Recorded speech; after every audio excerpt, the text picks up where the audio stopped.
So every week I get to turn over a new leaf, I get a clean slate, I take everything off the podium and throw it over there. Now there's nothing here except the words I want to share with you. And the first thing I like to share with you really is I can believe in a universe that creates flowers. What does that mean to you? Well, I recall, and for you, those of you who know, I grew up in Southern California. We do get snow, but we have to go to Arrowhead or Big Bear and rent a cabin, and then we get snow. So I remember one such occasion. I was very young. Can you hear me? Yes. Is this okay? Okay. I was young, and it was snowing, and I was outside, and I had my tongue stuck out. You know why? I wanted to catch a snowflake. And I was waiting and waiting, and that wasn't cold. No, that wasn't cold enough. No, it wasn't it. And, when is it going to come? And then finally, there was a brief zap of cold, and then nothing as the snowflake melted into oblivion. So I wanted to catch a second one. Okay, and here I am. I can imagine myself still bouncing up and down on my tippy toes, woolen cap pulled over my ears, and a broad smile on my face. In fact, it was so broad I had trouble sticking my tongue out far enough to catch the next snowflake. So that's a memory.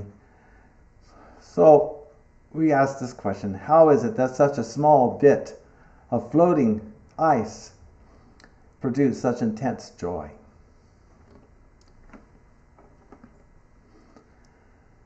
Sitting on a park bench, feeding pigeons breadcrumbs. Surrounded by my friends. Anyone ever do this? They're flocking around my feet. They're waiting for the next handful of breadcrumbs. The sky is a deep blue. There's a few clouds. You can hear some seagulls. This is California. You can hear a few seagulls screeching somewhere overhead. And the constant cooing of my friends picking the crumbs off the ground. So I throw the crumbs out and I throw them out, and they eat them and they eat them until there's nothing left to show for my efforts. I walk away eventually, my heart full of gratitude, my paper bag empty. Have you noticed? Being thankful for giving is just as joyful as when receiving, maybe more so.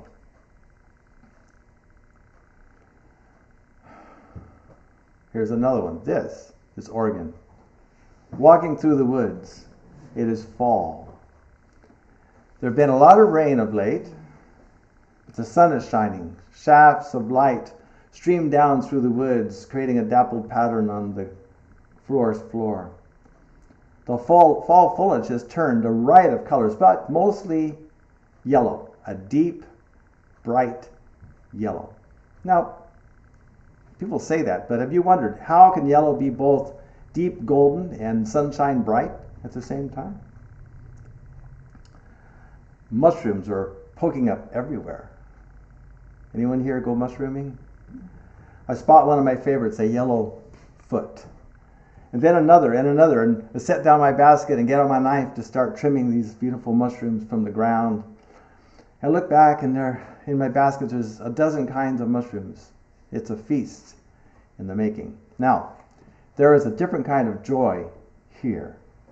The joy of being a hunter-gatherer like my long-lost ancestors, gleaning the bounteous harvest from Mother Earth. Now, what is going on? There's an excitement in this activity, an excitement not knowing, did I identify that mushroom correctly? Or is that tall white one actually a death angel? Is that a candy cap, which tastes like maple syrup, by the way? Or is that a sickener? Life is a risky business. Humans are by nature risk takers. I am. Danger is like a juicy steak to an adventurer. Will I die or succeed? It's a repeated question with a mischievous grin leading the way. Joy, joy, joy, like the tolling of a bell. There are ever so many ways to seek it, like flavors of a rainbow. When I make music, the kind that is felt and expressed, and then fades away never to be heard again, there is a sense of abandon. All the math and theory goes away, leaving only instinct. Then the music, the real music, arrives. Out of a blank mind, it springs to life. How can something so wonderful to feel come out of a blank mind, out of nothingness? Music isn't harmonious, by the way. It's a series of dissonance, resolving to feelings of peace. The piece would be boring without the bouts of dissonance. For instance, here's a nice chord.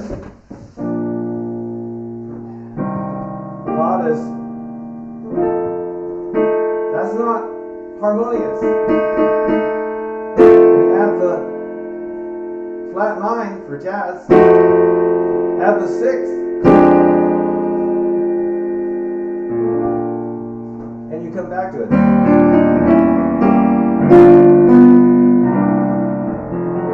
There's a dissonant chord, and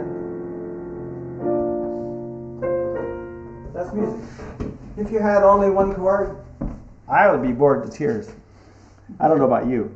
In music, the clashing notes add color, interest, and so it is with life. Enjoy it all. Allow it to flow through you, wash through you. And thank you, our visitor. I didn't get your name. You tagged my topic right on the button. So this is joy in the making. The deepest kind of peace life has to offer is a result of our trouble and strife. Blending of hard knocks and peaceful repose.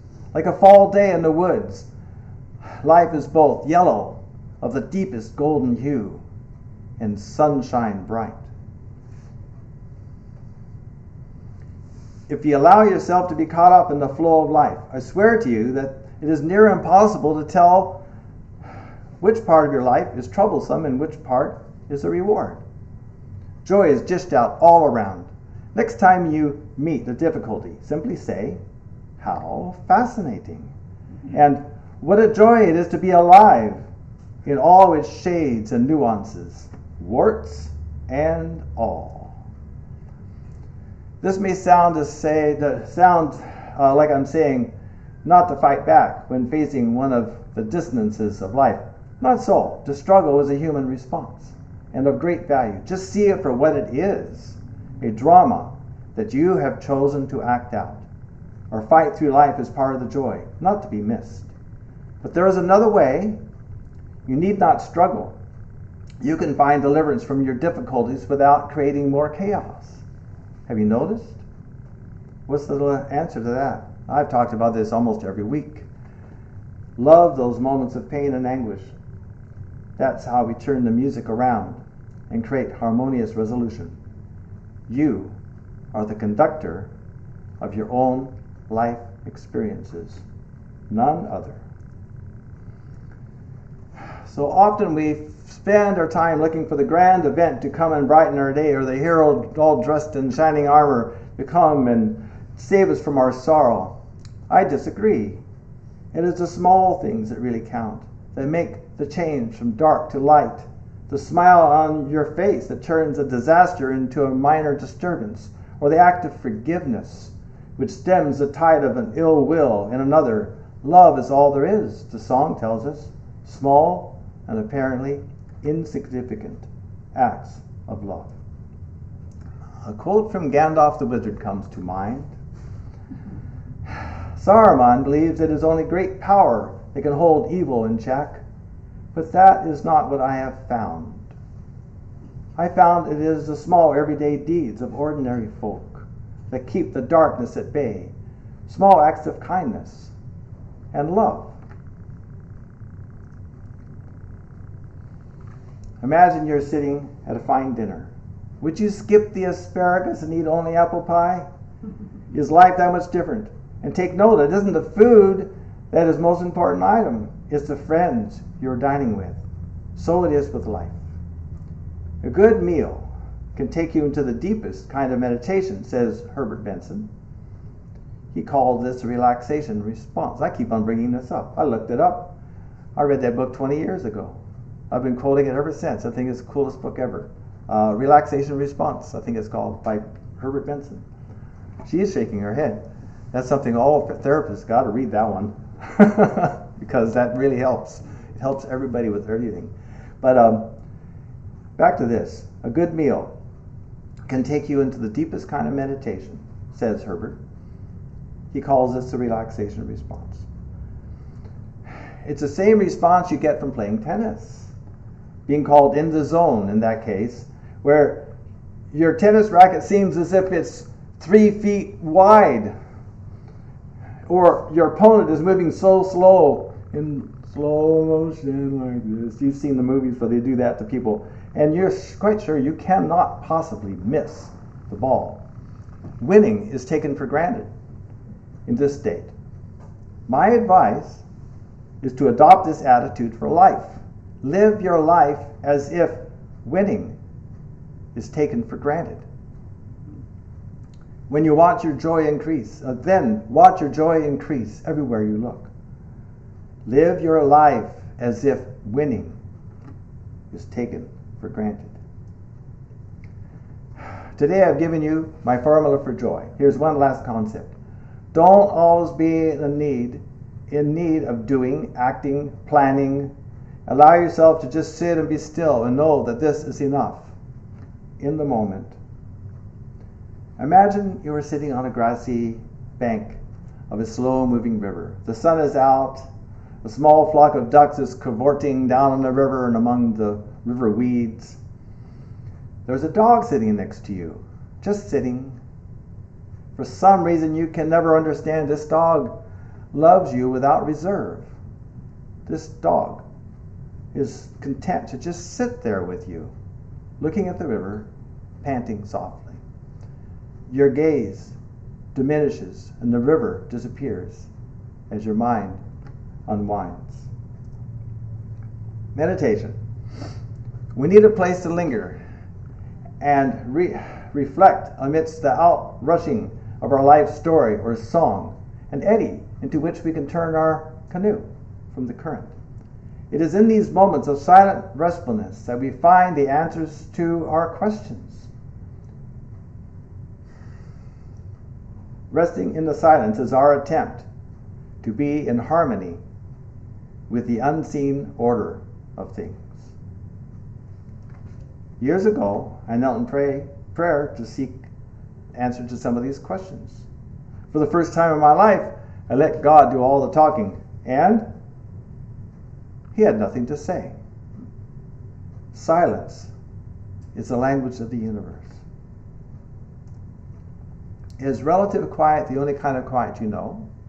Relative to this. This is quiet because I'm comparing it to something. There is a silence which is not relative, but absolute, beyond mortality, and found within yourself on the deepest level possible. This is the kind of silence you must seek. Here's a fisherman's metaphor. Your inner journey begins at your end of the string you're holding.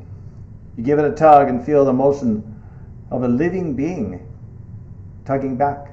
This other tug is like a mystery that leaves a trail of breadcrumbs for you to follow, like with Hansel and Gretel.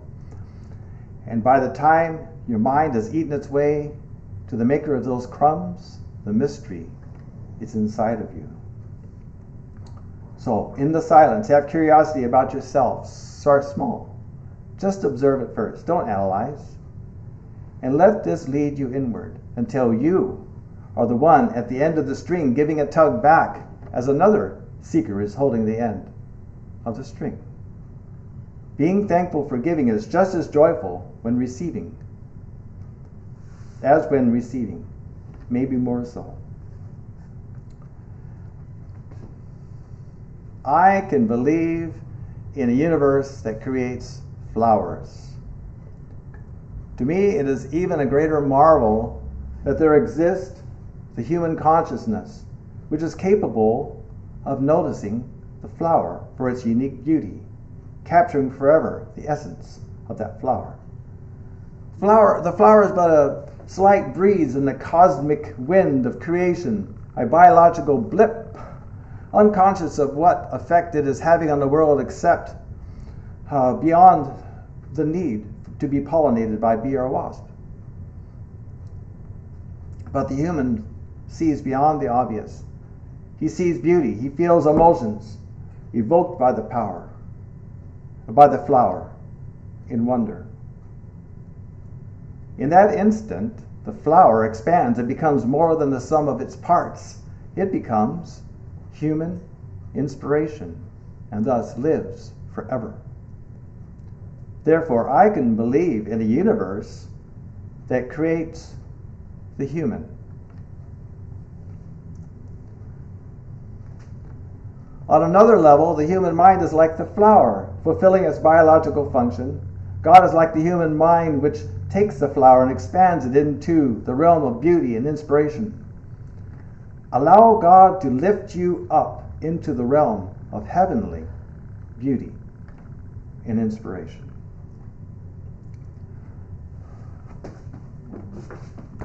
Is everyone familiar with Maurice Sendak and his most famous book, probably Where the Wild Things Are? Huh?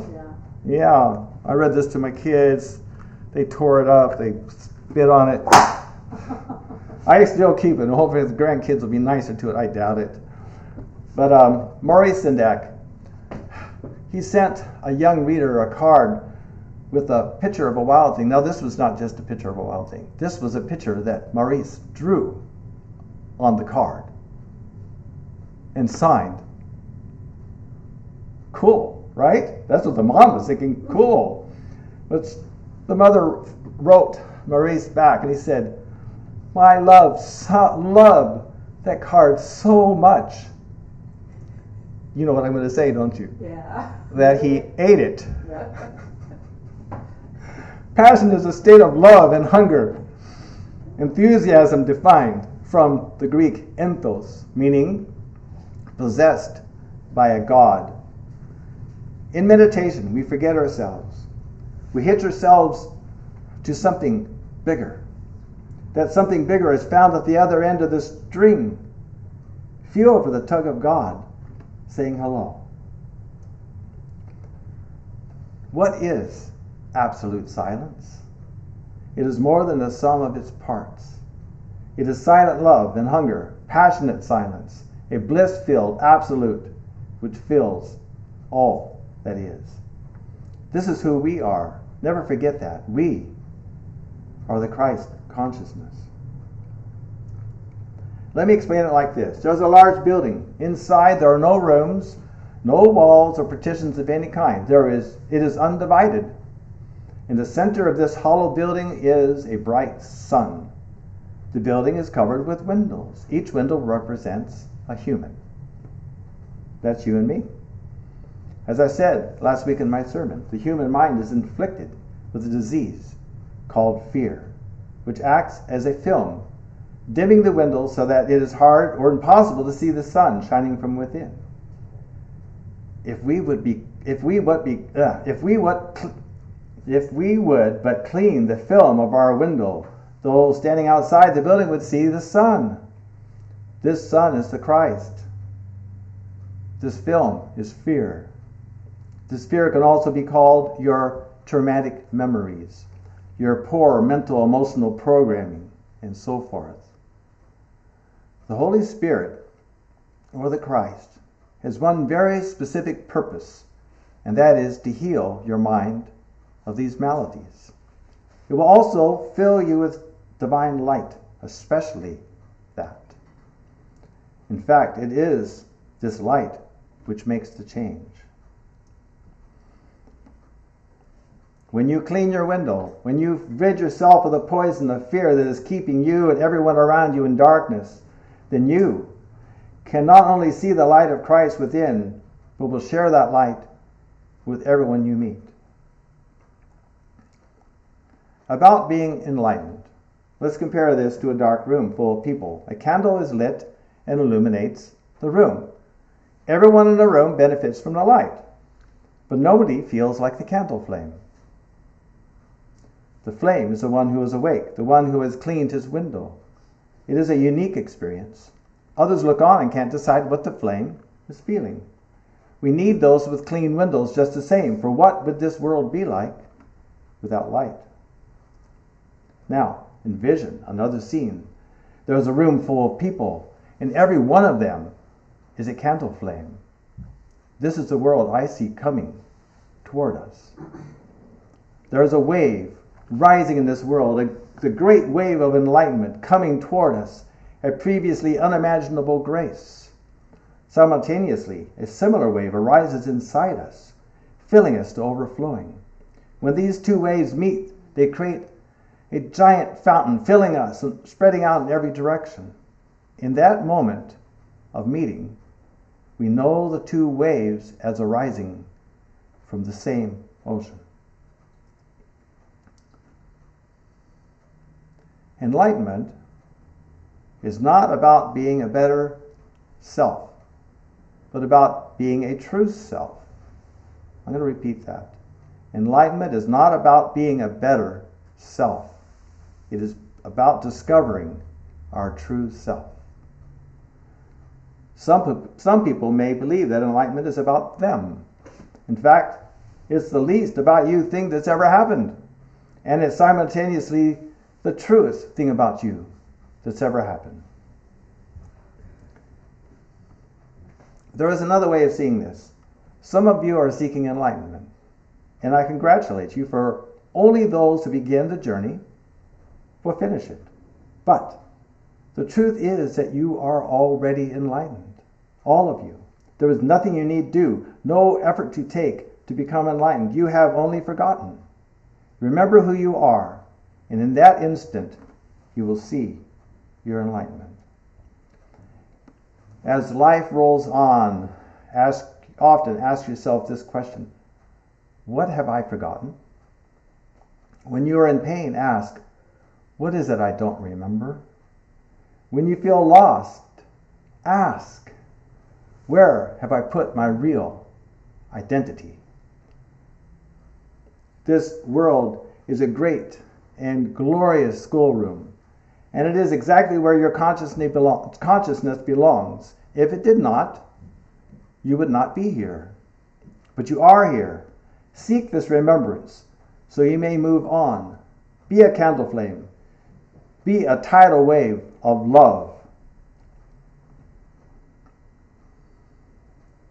I can believe in a universe that creates flowers.